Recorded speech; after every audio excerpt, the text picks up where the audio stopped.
So, Mary Magdalene is a retelling of, well, the story of Mary Magdalene, which I guess in some ways is the story of Jesus, because I guess we don't know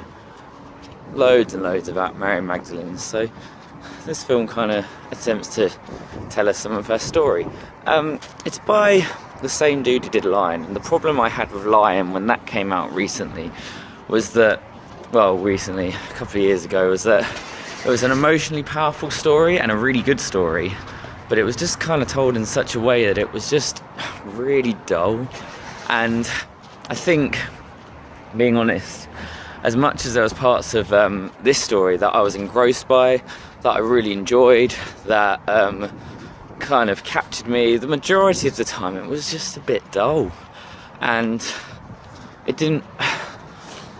just wasn't like a really invigorating piece of filmmaking. And I think kind of there's quite a lot going on in the story of Jesus,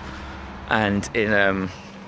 therefore in the story of Mary Magdalene, and there's quite a lot of intriguing characters and plot points and stuff that could have been done really well, and it just kind of droned a little bit. And Joaquin Phoenix I really rate as an actor, and I kind of rated him as Jesus in parts, and I think I maybe blame this a bit more on his script, but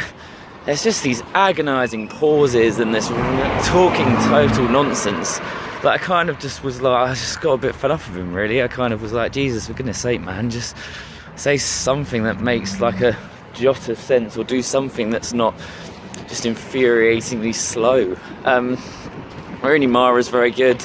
I think there's some wasted potential with some of the characters, but one thing they did incredibly well was Judas, so that was a good part of it. I think if you're interested in the story, and if you kind of,